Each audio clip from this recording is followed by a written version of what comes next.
nossos trabalhos. Hoje a atividade é uma discussão, uma conferência do professor João Machado Borges Neto, professor da PUC São Paulo, foi professor da nossa faculdade há um longo tempo.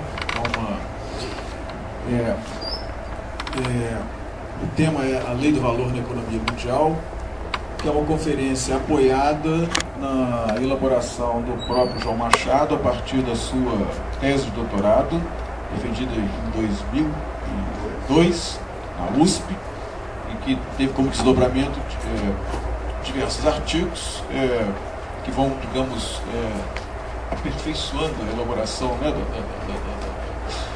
da própria tese. E essa atividade é promoção do grupo de pesquisa em economia política contemporânea, composto pelo professor João Antônio, Hugo e eu, além de outras pessoas que não estão aqui, que o nosso grupo está organizando duas disciplinas nesse semestre, e num certo sentido essa atividade tem a ver com as duas disciplinas, né? Uma é um curso, é um seminário, né, intitulado Marx e as Crises, né, que é coordenado, né, pelo João Antônio por mim, e o outro curso é um curso que eu ministro, intitulado Mercado Mundial e Multinacionais, uma abordagem a partir da Lei do Valor. Nesse curso, o João Machado e o João Antônio são parte da bibliografia, né? Todo mundo, os alunos, né, certamente leram, né? O João Machado pela discussão da Lei do Valor na esfera mundial, o João Antônio pela atualidade da Lei do Valor, né? Então, ao lado de outros autores como o Marcos, o Rubin, o Mandel, o Dani, o Reimer, né? Então a bibliografia está aqui presente. Então, a ideia é uma discussão que tende a articular preocupações dos dois cursos, mas o ponto de partida é a Lei do Valor na esfera mundial, porque, posto que isso é fundamental para entender, inclusive, a dinâmica de crises, essa articulação. Bom, sem mais delongas, convidar e agradecer, né, ao professor João Machado Borges Neto por ter vindo e já passar a palavra. Como o professor João Machado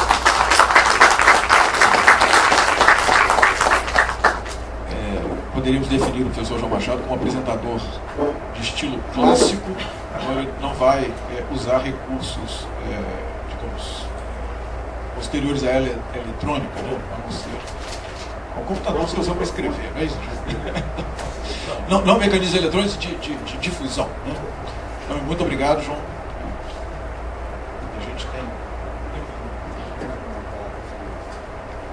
Até às 5h30.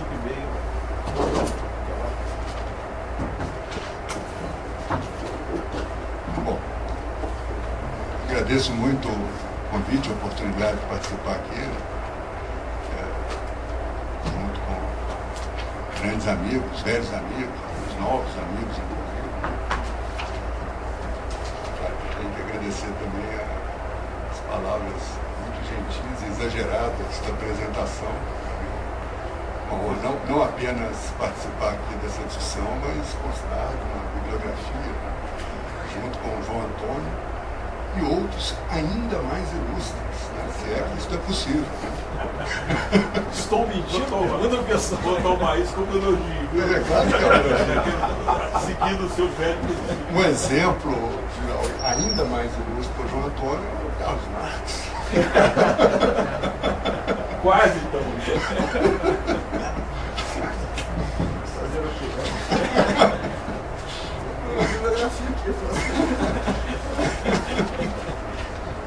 Quem duvidar está. Marx não tem tanto coisa no Bom, eu vou fazer uma exposição, então, retomando parte teórica do artigo sobre intercâmbios iguais no Mauro Marini, que eu incluí na bibliografia, né? Que é um desdobramento que eu fiz a partir até do doutorado, depois já algumas mudanças, né? O desdobramento da discussão que o Marx faz em relação entre valores e preços. Ele toca muito pouco no plano internacional, não toca mais de passagem, né? Toca, em todo caso. Então eu tentei desdobrar, sistematizando mais coisas que, a meu juízo, já estão no Marx sobre valor e preços no plano nacional, e acrescentar algumas coisas que eu acho que podem ser deduzidas, inferidas, né, a partir dos conceitos do Marx para o plano internacional. E vou terminar tocando na discussão que eu acho que é talvez mais importante a partir daí, que são as consequências da operação da lei do valor no plano internacional, que se costuma chamar de intercâmbio desigual. E, na minha opinião, um tema que tem sido injustamente subestimado nas últimas décadas. Eu vou tentar justificar por que me parece que tem havido essa subestimação. Porque o tema, na verdade, é muito mais importante do que se tem feito em geral. Então, em primeiro lugar, algumas observações tentando sistematizar um pouco a teoria desenvolvida pelo Marx de valores e preços no plano nacional. No plano geral, sem fazer a distinção entre países distintos, implicitamente considerando o caso de um único país. A interpretação que eu faço do desenvolvimento do Marx ao longo de todos os 3 livros do Capital, tal como publicados. Né? Descobri recentemente que não é a única interpretação. Né? Aliás, David Harvey, autor importante, que tem coisas muito interessantes, lembro, eu tinha lido esse livro dele, que chama Para Entender o Capital. Ele começa com uma interpretação lá de que o valor, tal como Marx define logo de início, já é valor do plano internacional. Eu acho isso muito questionável. Enfim, mais um exemplo de como muitas interpretações são possíveis. Né? Eu acho que não. Marx começa fazendo um tratamento genérico que implicitamente corresponde a um tratamento em um país. Mas então, Marx define um conceito bem conhecido de valor como o que há de comum nos vários valores de troca, a partir da caracterização da mercadoria como tendo um duplo caráter, valor de uso, valor de troca, mas os valores de troca, os vários valores de troca que cada mercadoria tem correspondem a uma coisa em comum que ele chama de valor. De tal maneira que o duplo caráter, mais propriamente falando, é entre valor de uso e valor, e depois quantifica o valor como o tempo de trabalho socialmente necessário. Não vou retomar isso, mas há algumas coisas nessa colocação inicial que eu acho que vale a pena enfatizar. Uma, que desde o início, valor, o Marx é uma relação social, e mesmo enquanto quantidade, alguma coisa que é socialmente determinada. A própria necessidade de fazer a distinção entre trabalho concreto e trabalho abstrato, e de atribuir ao trabalho abstrato o lado quantitativo, a quantificação do valor do trabalho abstrato, já implica uma consideração da quantidade de trabalho, como quantidade de trabalho abstrato, enquanto algo socialmente determinado. Não se pode calcular diretamente o valor contando o tempo de trabalho físico, que seria contar o tempo de trabalho concreto, embora contar o tempo de trabalho físico seja um ponto de partida, que possa servir, muitas vezes, para uma aproximação. Mas não é propriamente o valor tal como Marx teoriza e tal como existe de fato a partir, tal como visto por essa teoria. A outra coisa que eu acho que é importante enfatizar é que, desde o início, o Marx deixa claro que o trabalho é socialmente igualado, né? Chegando ao conceito de trabalho abstrato, a partir da igualação dos produtos do trabalho.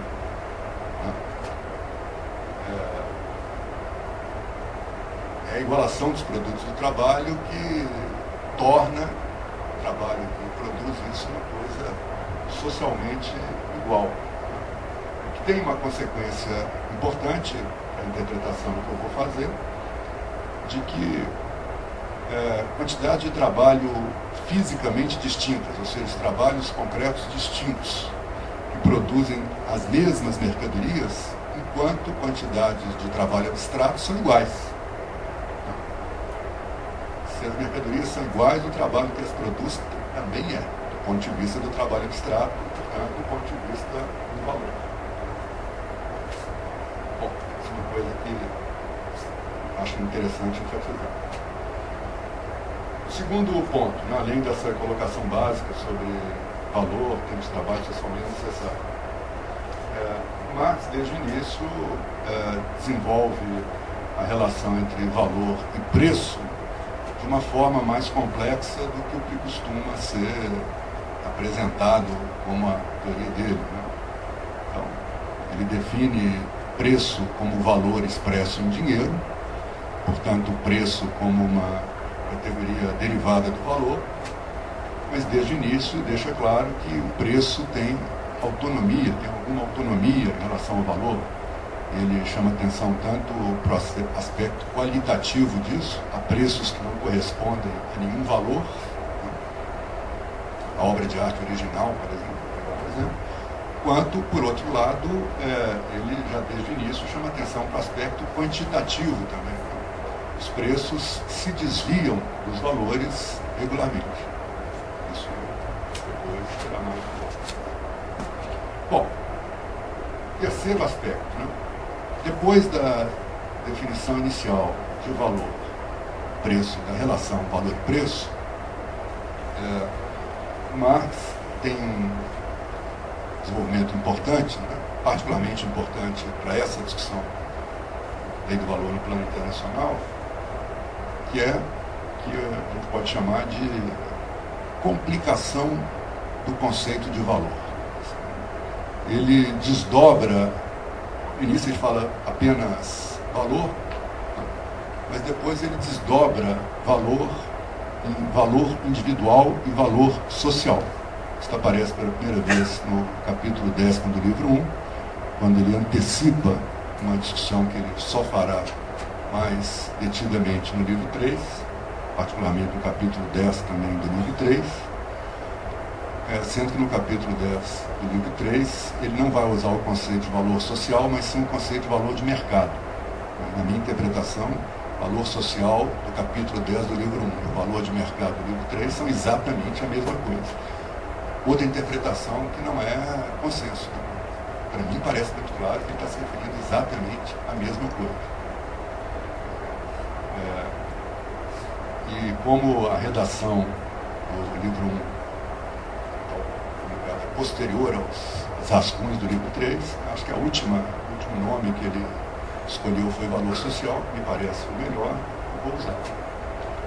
Mas então, Marx definiu inicialmente o valor quantificado como trabalho socialmente necessário, e depois falou da necessidade de desdobrar isso em valor individual e valor social. Isso para levar em conta a diferenciação que existe dentro de cada setor da economia entre condições de produção das várias empresas, ou como Marx prefere dizer, dos vários capitais. Né?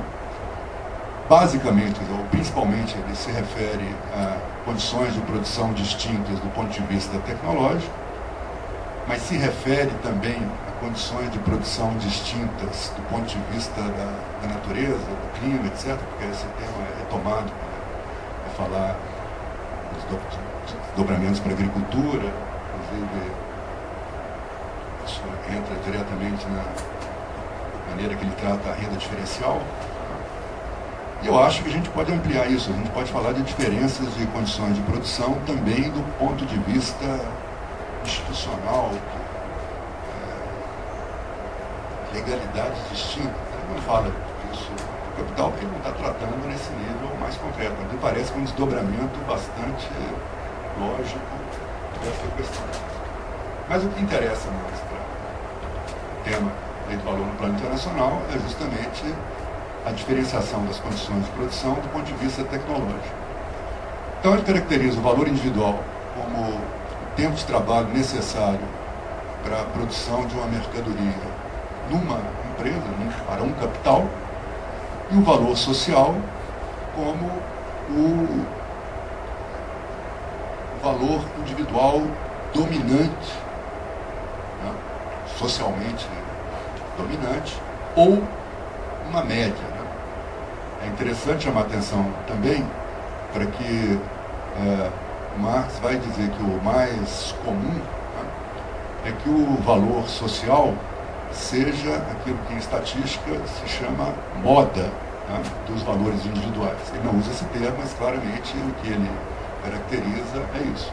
Mas ele fala que pode ser também uma média e em determinadas situações, né, o valor social pode ser o valor individual mais elevado, em situações que estruturalmente as condições de oferta não são suficientes para atender a demanda social cresce à frente das condições de oferta, ou pode acontecer também que o valor social corresponda ao valor individual mais baixo. Será o caso em setores que estão em declínio, que têm estruturalmente excesso de oferta, então é uma tendência que o valor social se fixe no valor individual mais baixo.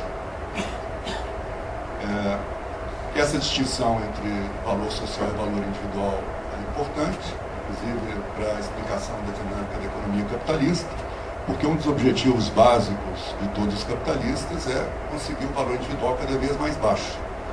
Porque a diferença entre o valor social, que é o que serve de base para a formação dos preços, né, e o valor individual, caracteriza uma mais-valia extraordinária ou extra. Né? Então, a busca da mais-valia extra é uma das motivações fundamentais do progresso tecnológico da economia capitalista. Então, esse tema é um tema importante que tem uma repercussão direta, me parece, para a discussão do valor no plano internacional. Uma coisa que eu acho que fica muito clara na exposição do Marx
Está dando para ver atrás? Bom, vou tentar falar mais alto, então, embora eu seja meu forte. Estava dizendo que uma coisa que me parece muito clara na exposição que Marx faz da distinção entre valor social e valor individual e dos ganhos, né, dos setores cujos trabalhadores são mais produtivos e, portanto, têm um valor individual mais baixo, né? A coisa que ele deixa muito claro é que o trabalho mais produtivo atua como trabalho potenciado, a expressão que ele usa, e, portanto, cria mais valor no mesmo tempo de trabalho. Essa ideia de trabalho potenciado, né, que cria mais valor no mesmo tempo de trabalho, Marx usa duas vezes, em dois contextos diferentes, porém com alguma semelhança. Né? para fazer referência à distinção entre o trabalho mais qualificado, que a gente chama de complexo, né, e o trabalho simples, e para fazer diferença em relação ao trabalho mais produtivo em relação ao trabalho menos produtivo.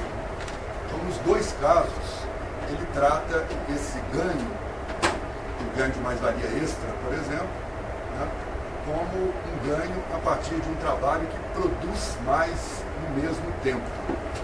Portanto, parece claro que é um ganho que se explica por condições de produção distintas, né? No entanto, boa parte dos autores que tratam disso, né, interpretam o ganho de mais-valia extra como um ganho de transferência de mais valor, de mais-valia, mais valor, né, dos setores mais atrasados, dos capitais mais atrasados, das empresas mais atrasadas tecnicamente, para as mais adiantadas. Eu acho que essa interpretação termina sendo inconsistente, quer dizer, além de não corresponder, na minha interpretação, à letra do que o Marx diz, é inconsistente com toda a caracterização, porque se fosse transferência de mais valor, mais-valia, né, não poderia haver situação em que o valor social, por exemplo, corresponde ao valor individual mais alto. Porque aí todos ganham, exceto os que estão em pior posição. Todos ganharão extra. Se todos ganharão extra, evidentemente não tem sentido falar em transferência de mais-valia, de mais valor. Né? Mas eu registro que essa é uma diferença de interpretação que repercute também na discussão da lei do valor no plano internacional. Mas me parece isso, quer dizer, essa diferença entre valor social e valor individual é uma diferença, se refere a uma diferença entre trabalho mais produtivo e menos produtivo, a criação de mais valor no mesmo tempo de trabalho, pelo trabalho mais produtivo, né? Que tem o seu tempo de trabalho necessário correspondente a um valor individual mais baixo, mas contado de fato, né, com o valor social, portanto, um tempo mais elevado.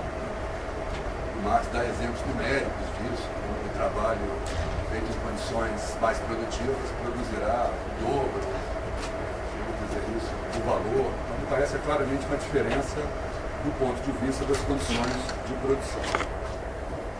Bom, depois de falar dessa complicação do conceito de valor, desdobramento do valor inicial, né, do valor social e do valor individual, tá? E é claro que quando ele faz esse desdobramento, o que ocupa o lugar que inicialmente ele chamava apenas de valor é o valor social, que serve de base para a formação dos preços. Depois de complicar, né, o conceito de valor fazendo esse desdobramento, Marx complicará mais também o conceito de preço e a relação entre valores e preços. A primeira complicação no conceito de preço é a introdução do conceito de preço de produção, que é o preço que corresponde a taxas de lucro médias, portanto, o preço natural da economia política clássica. A partir da parte do livro 3 do Capital, que ele trata do que ele chama de transformação dos valores em preço de produção, ele passa a falar de 3 tipos de preços nesse capítulo. Um é o que corresponde diretamente ao valor, que ele chama de preço-valor.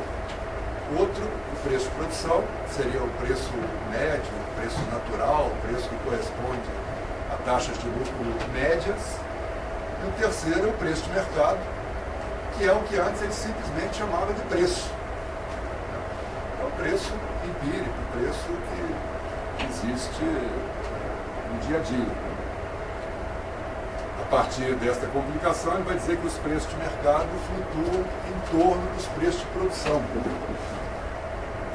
Claro que inicialmente ele trabalha com uma ideia, ele afirma assim, né, que deixa mais ou menos implícito, os preços variam, flutuam em torno dos valores. Né? A flutuação não é exatamente em termos dos valores, mas é em termos dos preços de produção. a média não é o valor, a média é o preço de produção. A média dos preços, depois ele vai chamar de preços de mercado. Bom, então, já tinha ficado claro desde o início, e fica mais claro ainda, que a partir do momento em que os preços podem diferir do valor, ou do preço-valor, o preço expresso diretamente como valor, o valor expresso diretamente como preço, a partir desse momento fica enfatizado que na hora da troca, da venda, pode haver ganho ou perda de valor. Sempre que um produtor vender sua mercadoria por um preço superior ao valor, estará ganhando na troca, estará se apropriando de mais-valia. E vice-versa. Sempre que for vendido a mercadoria por um preço inferior ao valor, estará perdendo alguma coisa. Obviamente, acontece o contrário do lado de quem compra.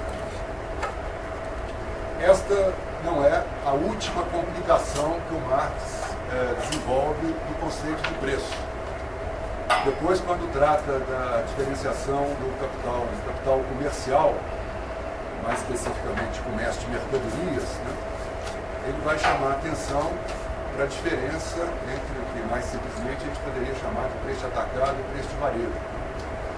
Ele vai utilizar um modelo, assim, uma representação em que só existe um tipo de comerciante, que compra no atacado e vende no varejo. Claro que na vida real é mais complexo, então a diferenciação dos preços seria maior ainda do que a que ele explicitamente menciona. Mas a partir do momento que ele considera isso, ele vai chamar o preço de atacado de preço de produção em sentido estrito, porque é o preço de venda do produtor, e vai chamar o preço de varejo de preço de venda do comerciante. E é claro que as vendas feitas por os produtores, os industriais, os capitalistas agrícolas, para os comerciantes, pelo seu preço de produção em sentido estrito, serão vendas feitas com desconto, preço de produção completo, na verdade assim seria o preço de venda no varejo, o preço de venda do comerciante, e há então aí transferência de valor, transferência de mais valor, mais valia, no momento da circulação. Ele chega a mencionar preços de monopólio, que são preços de mercado que têm funções de produção de monopólio, então, tendem a ser mais duradouros, têm diferenças em relação ao valor mais duradouras. E ele não chega a mencionar, mas me parece claro que teria mencionado se ele tivesse ido além na redação do Capital, como os planos que ele tinha feito antes, tratado, por exemplo, do Estado, da tributação. Ele teria mencionado também diferenças de preço antes e depois de tributação. Se tivesse chegado a desenvolver mais sistematicamente a discussão no plano internacional, haveria diferenças de preço relacionadas a antes de exportações, depois de exportação, FOB, tudo isso eu acho que estaria perfeitamente dentro do quadro teórico do Marx. Bom, o que eu acho interessante para concluir essa colocação geral sobre valores e preços para o Marx, no plano, vamos dizer, nacional, que ele trata tanto de diferenciações no próprio valor individual, valor social, quanto diferenciações de preços em relação aos valores, ou aos preços valores, são os valores diretamente representados como preços. A diferenciação entre valores diz respeito a condições diferentes da própria produção, então já diz respeito, no caso do valor individual, valor social, a ganhos e perdas, mas ganhos e perdas no processo de produção, enquanto que diferenças de preços em relação a valores são ganhos ou perdas na circulação. Bom, como que a gente pode passar daí para o plano internacional? Marx toca de forma um tanto rápida nisso, particularmente no capítulo que ele está tratando das diferenças de salários entre os países, né, o capítulo 20, se não me engano, acho que 20 do livro 1. Né? Qual que é a diferença? A diferença entre os países que são espaços econômicos separados, mais ou menos separados, de acordo com o desenvolvimento do comércio internacional, das relações econômicas internacionais. Mas de qualquer maneira que tem algum grau de separação, maior do que regiões do próprio país, que também, até certo ponto, teria uma justificação para a gente fazer uma discussão semelhante. Né? Então, o que o Marx diz explicitamente? Se a gente considera vários países, não vai haver uma coisa que ele toma como ponto de partida em cada país, que é o estabelecimento de uma intensidade homogênea do trabalho, né? Tendencialmente, pelo menos, nos vários setores da economia. Né? Quando ele fala do trabalho simples, ele fala do trabalho de uma intensidade média, além de ter habilidade média e de ser feito em condições tecnológicas médias, então socialmente necessário. Trabalho simples, socialmente necessário. Então, a intensidade ele supõe inicialmente como média. Quando vai considerar distinções entre os países, não dá para fazer isso. A intensidade do trabalho tende a variar, e essa variação não há uma concorrência suficiente, deslocamentos internacionais de trabalhadores suficientes, mesmo hoje, né, para a gente poder pensar no estabelecimento de uma intensidade média do trabalho no plano internacional. A consequência disso, então, dizer, né, é que o trabalho mais intenso contará no plano internacional como trabalho mais produtivo, como se fosse mais tempo de trabalho. Ele retoma essa colocação que ele tinha feito rapidamente no capítulo 10 do livro 1, que ele retomará depois no livro 3. Bom, é claro que no plano internacional, o Marx não trata especificamente disso, né? Mas haverá ainda mais, né, uma diferenciação de condições de produção, particularmente condições tecnológicas. Né? Então, aí entra a discussão que eu acho que já começa um pouco além do Marx, mas, na minha opinião, desdobrando de forma bastante direta a própria teoria que ele formula. Né? Acho que da mesma forma que a gente pode falar, ele fala, né, de uma escala internacional de intensidades médias de trabalho por países, a gente pode falar de uma escala internacional de produtividades do trabalho médias por países. Né?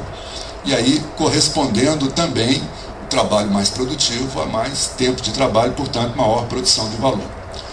A coisa aqui é mais complexa. Né? E a gente pode, para analisar isso com um pouco de mais cuidado, pensar em duas situações. A situação em que é mais simples é que a gente tem mercadorias que são produzidas, as mesmas mercadorias iguais, produzidas em países distintos, com condições técnicas diferentes. Aí a gente pode fazer um raciocínio entre o valor no plano nacional e o valor no plano internacional, que é muito semelhante, é só transpondo para o outro plano, para o plano internacional, a distinção que o Marx fala no plano nacional entre valor individual e valor social. Haveria valores nacionais, dependendo das condições médias de produção de cada país, para esta mesma mercadoria, e o valor internacional, o valor no plano mundial, que seria o valor social, o valor dominante a partir das relações de comércio, de intercâmbio no conjunto dos países. Então, a extensão do conceito de valor para o plano internacional aí, e para fazer uma escala, né, internacional de produtividades médias, seria muito simples se a gente tivesse apenas comparações entre uma mesma mercadoria. Acontece que não é assim, né? Primeiro porque há mercadorias que são produzidas em um país e não são produzidas em outros, algumas inclusive, né, parte dos serviços, por exemplo, sequer podem ser exportados e são distintos. E depois, porque a proporção em que as distintas mercadorias, né, nos países mais desenvolvidos tecnicamente, são produzidas em menos tempo do que nos países mais atrasados, varia mercadoria por mercadoria, né? Não há uma mesma proporção que a gente possa tomar, então, como comparação. Então, é claro que isso complica muito a gente chegar no conceito de uma escala internacional de produtividades médias do trabalho, né? Bom, como tratar isso? Na literatura que se ocupou desse assunto, há um tratamento clássico e simples, mas me parece equivocado, que é o do Emmanuel, Aguirre Emmanuel, né? A obra famosa dele sobre intercâmbio desigual, que foi uma das mais importantes no final dos anos 60, né? Nos anos 70, provocou uma discussão sobre isso, né? O Emmanuel diz simplesmente o seguinte: trabalhos distintos, né, para produzir mercadorias distintas são incomparáveis, incomensuráveis. Então, a única coisa que a gente pode fazer nestes casos é considerar que todas as horas de trabalho criam o mesmo valor. Quer seja uma hora de trabalho num país tecnologicamente atrasado, quer seja uma hora de trabalho num país tecnologicamente mais desenvolvido. Tá? E a partir daí ele vai explicar as diferenças de preços internacionais estritamente por diferenças nos salários, né? E vai tirar todas as conclusões dele. Inclusive algumas, na época, famosas e muito polêmicas, né, de que os trabalhadores dos países mais avançados exploram os trabalhadores dos países mais atrasados, né? Enfim, toda uma discussão que houve sobre isso. Agora, eu acho que esta maneira de tratar a questão não é consistente. Para mim não faz sentido. Não faz sentido dizer que não há nenhum critério para a gente considerar diferenças de produtividade, portanto, na criação de valor, de países que têm um nível tecnológico muito superior e outros que têm um nível tecnológico muito inferior. Embora as diferenças no tempo de trabalho para produzir cada mercadoria não sejam exatamente as mesmas, né? Avanços técnicos mais pronunciados na produção de algumas mercadorias do que em outras, eu acho que a gente pode dizer que há um sentido geral comum, compartilhado em cada país, do desenvolvimento da produtividade do trabalho, né? A gente pode dizer que em cada país há condições médias tecnológicas ou condições tecnológicas que de alguma forma são compartilhadas no conjunto dos setores de produção, ainda que não produzem as mesmas coisas, alguma semelhança de sistemas educacionais, de qualificação média da mão de obra, portanto, né?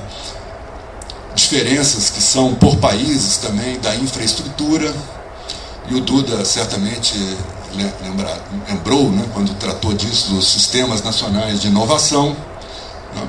Eu acho que é parte dessa discussão.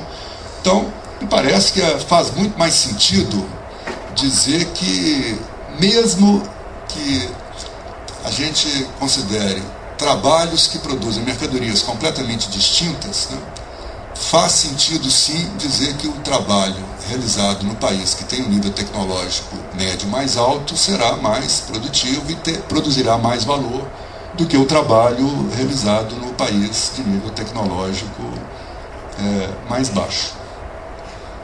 Bom, como que a gente poderia aproximar o conceito de valor pensado desta maneira, né? Felizmente, hoje em dia, existe um cálculo que é bastante conhecido, que é da paridade de poder de compra, né?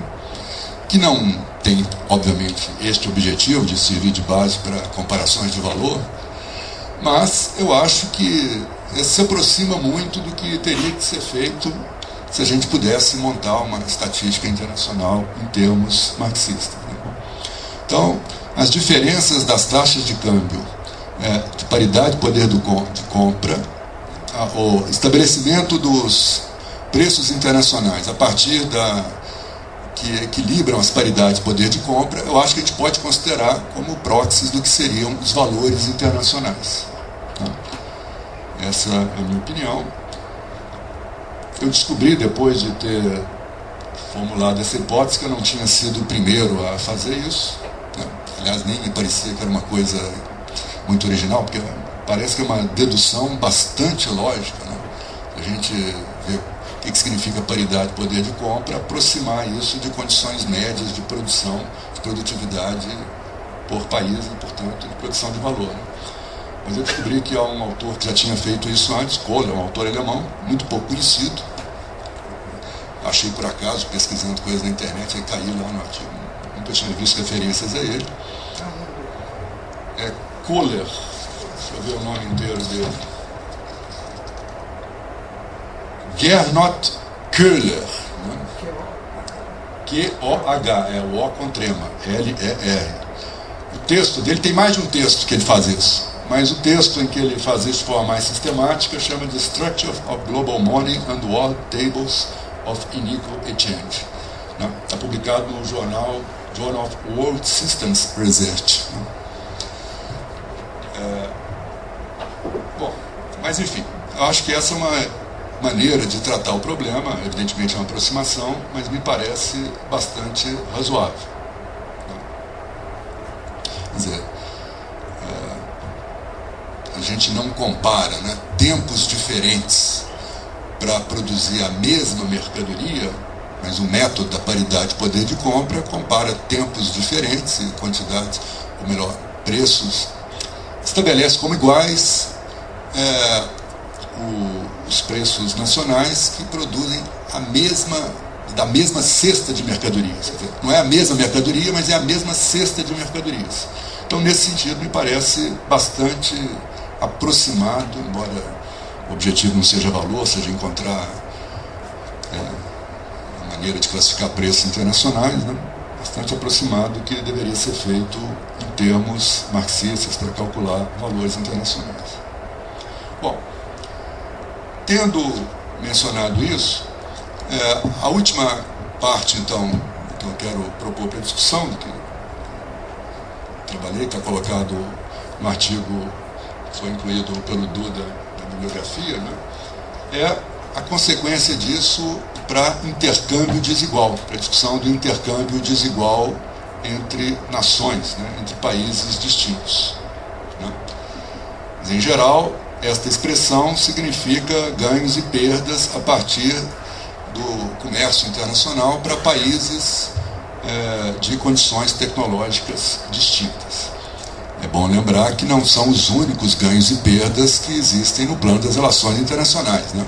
Além disso, existem transferências de juros, pagamento de juros, transferências de lucro, outras formas de ganhos e perdas no plano internacional que saem fora dessa questão do intercâmbio desigual, né?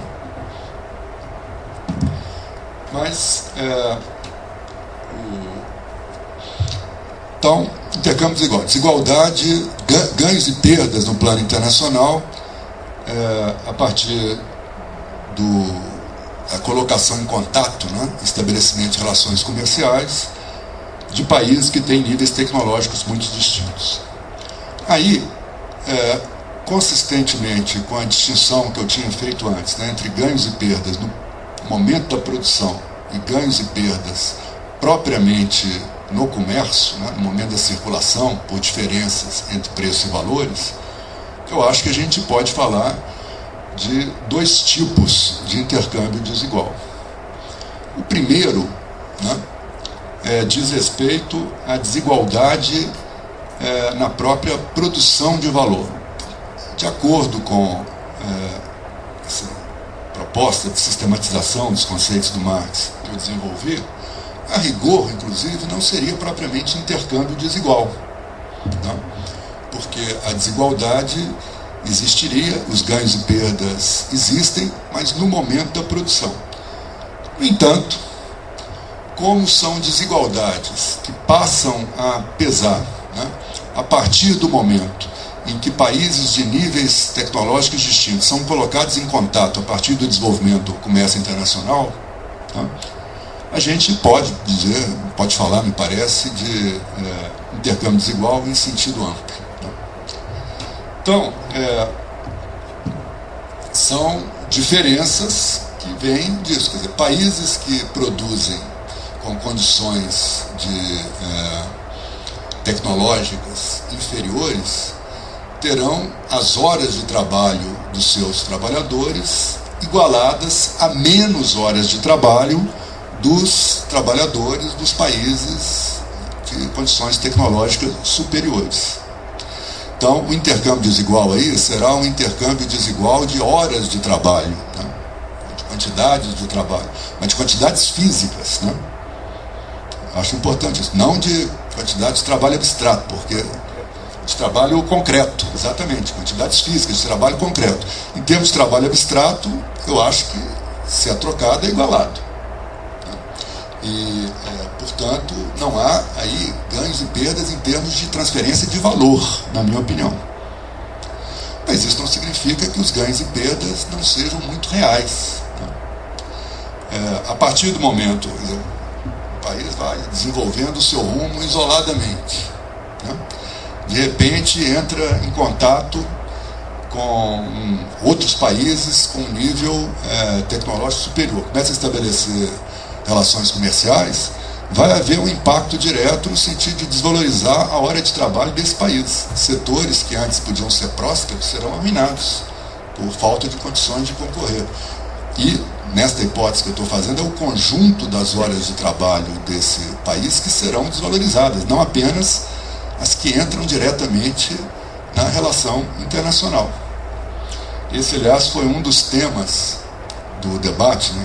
Comento rapidamente no artigo, que foi feito no final dos anos 70, entre, de um lado, o Rui Mauro Marini, que era um proponente dessa ideia do intercâmbio desigual brasileiro, né, latino-americano, e do outro lado, dois autores mais, vamos dizer assim, institucionais, né, Fernando Henrique Cardoso e José Serra, né.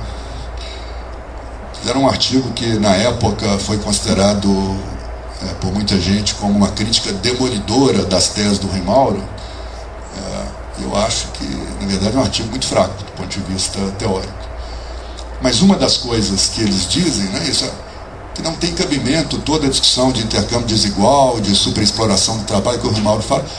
Por que o fato de existir tecnologia superior num país vai fazer que no outro isso aí reduza a produção de mais-valia e de lucro? Eles falam como se isso não tivesse sentido, né? Está se desenvolvendo mais produtividade na Alemanha, por que isso vai prejudicar em alguma coisa o Brasil, né? Eu acho que esta ideia, essa afirmação deles é muito intuitiva do ponto de vista de uma concepção liberal do comércio internacional, né? Que essa concepção, o comércio é uma oportunidade de trocas, e obviamente que só serão feitas se forem mutuamente vantajosas, né? Portanto, ampliar o comércio internacional só pode ser benéfico, ou não tem efeito nenhum, na pior das hipóteses, ou será benéfico, prejudicar não pode de jeito nenhum. Eu acho que essa é uma maneira de ver intuitiva, porém equivocada, que desconhece justamente a determinação social do valor e, portanto, as mudanças na determinação do valor que acontecem a partir do momento em que os países entram em contato comercial e de outras relações uns com os outros, né? A gente dizer, por exemplo, vou pegar um exemplo, não vou nem falar de um país dependente, né? Os trabalhadores de Detroit não foram prejudicados pelo desenvolvimento da produtividade da indústria automobilística japonesa? É evidente que foram, né? E eu acho que isso é perfeitamente explicável nesse quadro teórico do Marx, que eu estou tentando sistematizar e desenvolver um pouco, né? Bom, mas então este é o caso de intercâmbio desigual, que eu acho que a gente pode chamar de intercâmbio desigual em sentido amplo, né? Porque o ganho e a perda não se dão propriamente no momento da troca, né? Se dão no momento da produção. há uma revalorização ou desvalorização de trabalhos nacionais de produtividade distinta, de produtividade média nacional distinta, né? Agora, acho que faz sentido falar em intercâmbio desigual, porque tudo isso é provocado pelo desenvolvimento do comércio, né? Embora não seja estritamente ganho ou perda no momento do comércio, né, da troca. Não é uma diferença de preço em relação ao valor, eu acho. A maioria dos autores que trataram disso no debate no final dos anos 60 e nos anos 70 achavam que se tratava, nesse caso, de transferência de valor. Não Emmanuel, porque Emmanuel restringe a questão da transferência de valor àquele caso, aquela interpretação dele de que valor é tempo de trabalho, e tempo de trabalho é sempre igual, se as mercadorias são... Então, Emmanuel não. Mas todos os outros, ou quase todos os outros, evidentemente eu não li todos, né? Marini, o próprio Mandel, quando trata disso, né? Tratam isso como transferência de valor. Eu acho que não é propriamente transferência de valor.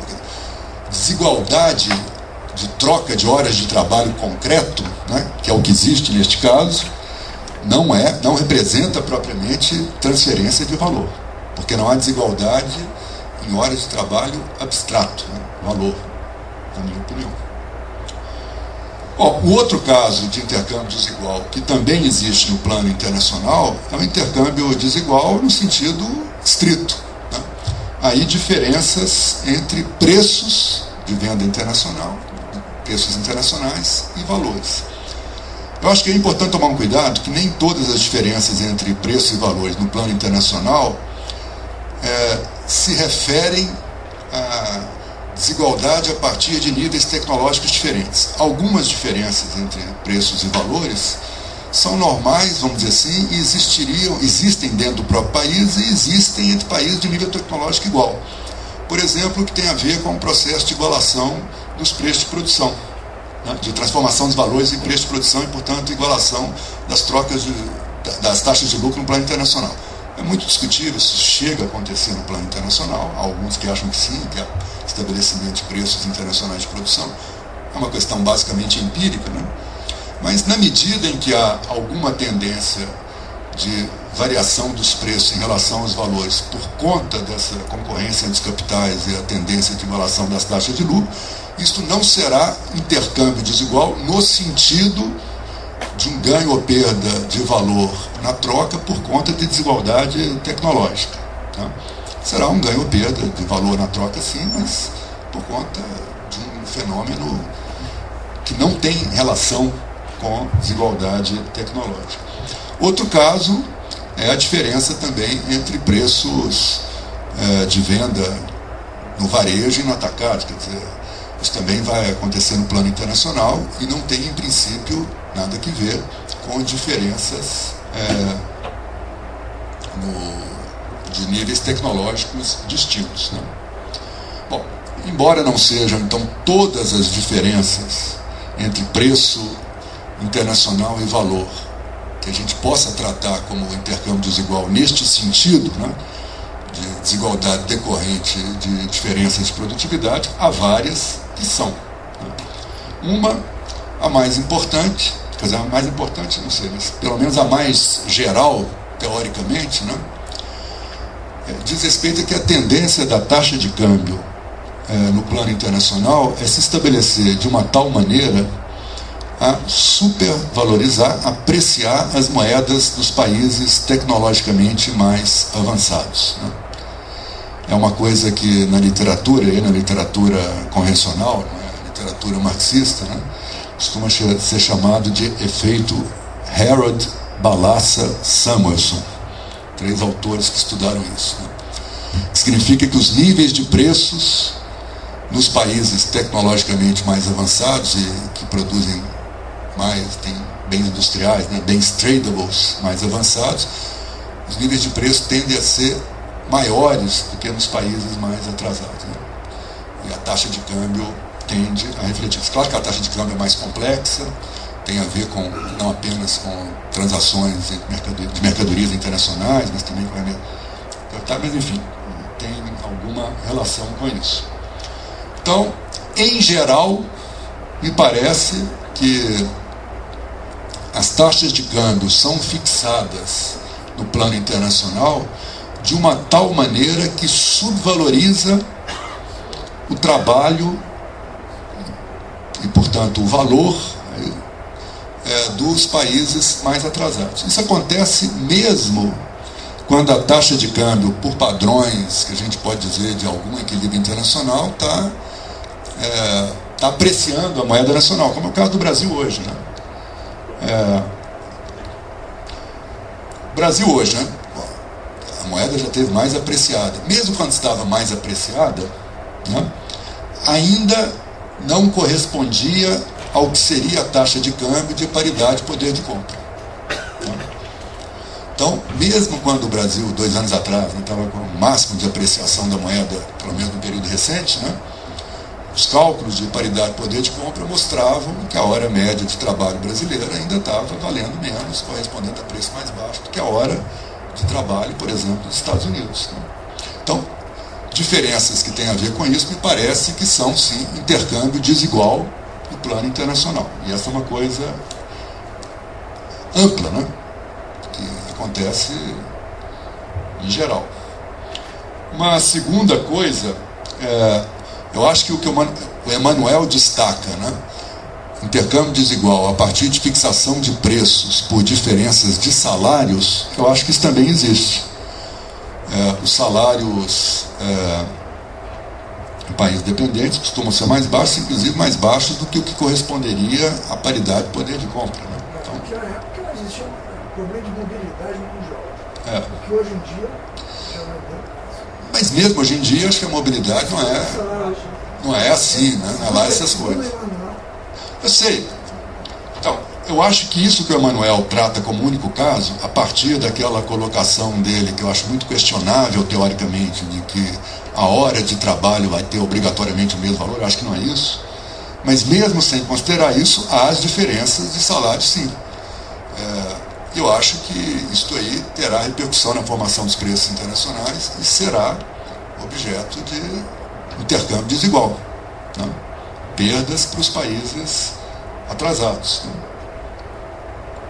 Há uma outra coisa que eu acho que a gente deve colocar, que pode haver, e há frequentemente, processos extraordinários de desvalorização da moeda nacional, né? De países atrasados, quando sofre crise, etc. Quando tem que se recuperar, particularmente quando sofre uma daquelas intervenções do FMI, né? Aí já entrando numa coisa que... Quando, por exemplo, o Banco Mundial, o FMI e outras instituições obrigam vários países a abrir mercados e a exportar, contar com o aumento da exportação dos mesmos produtos, né? Aí é um desastre em termos de preço internacional e de taxa de câmbio, que agrava essa questão da transferência de valor. Né? Uma outra coisa que certamente é muito importante no plano internacional são diferenças entre preço e valor, né? Aumentadas entre preço e valor, a partir do controle do comércio internacional, dos sistemas de distribuição por empresas dos países centrais. Né? E uma coisa que junta tudo isso, me parece, né, são as relações que existem entre algumas empresas, né, que deslocam produção para países dependentes, propriedade da mesma empresa, ou que estabelecem contratos com empresas diferentes, mas de qualquer jeito sob a dominação geral da empresa do país central. Né? Então esses exemplos bastante conhecidos, né? Tênis Nike não é produzido nos Estados Unidos, é produzido em alguns países asiáticos e é vendido do país asiático para os Estados Unidos com um preço que é 1/10, ou sei lá, menos do que isso, do que terá no mercado norte-americano, né? Ou europeu, enfim. Então, claramente aí há uma diferença ampliada de valor em relação ao preço, uma transferência de valor muito significativa. E, finalmente, né, a gente tem de considerar que os preços sofrem também influência política. Os países tecnologicamente centrais, além de tecnologicamente mais desenvolvidos, são também imperialistas, né, e diferenças por conta de questões políticas, inclusive de políticas econômicas impostas, terminam ampliando mais estas transferências. Né? Então, eu acho essa discussão toda muito importante, inclusive uma coisa que costuma ser dita já há algumas décadas, né, mas acho que não mudou, falar que os países, dizer que os países imperialistas são mais ricos por causa da exploração dos países pobres não é verdade, porque a maior parte do comércio internacional é feita entre os próprios países mais ricos, e a fração do comércio internacional que participam os países, dependendo cada vez menor, pesa cada vez menos para os países mais ricos, né? Esse argumento, evidentemente, é falho, porque pode pesar menos para os países mais ricos, mas pesa mais para os mais pobres. Agora, além disso, eu acho que, como essas contas aí são feitas pelos preços efetivamente praticados, não levam em conta nenhuma dessas transferências de valor no plano internacional, que eu mencionei aqui, né? E que, portanto, a gente pode considerar que, se isso tudo fosse medido, né, o peso dos países dependentes no comércio internacional seria bastante maior. Se a gente fosse considerar, por exemplo, o volume do comércio entre o país asiático e os Estados Unidos, não pelo preço que é vendido o tênis Nike, né, mas pelo preço que corresponderia ao valor, né, um desconto normal em termos de um produtor para a firma comercial, a gente pode considerar que o valor dobraria, triplicaria, quadruplicaria, né, ou mais. Então, acho que isso é um tema interessante também, né? Certamente há uma grande tendência à subestimação da influência que o comércio internacional tem nas relações e nos níveis de vida, né, entre países centrais e países dependentes, por conta da não computação destas transferências de valor. Infelizmente, eu nunca desenvolvi nenhuma tentativa de fazer um estudo empírico, de quantificar isso. Eu acho que está além da minha capacidade, mas eu acho que seria uma área de pesquisa interessantíssima. Tentar avançar na quantificação dessas coisas. O Kohler, esse que eu citei, ele faz um pouco isso, mas eu acho que ele pega uma ideia que me parece correta, que é pegar paridade de poder de compra, né? Mas depois ele faz outras coisas que eu já acho meio discutíveis. Mas, enfim, tem mais gente que faz isso, né? Eu não conheço bem essa literatura, não. Até agora me concentrei estritamente na discussão teórica. Eu fico por aqui.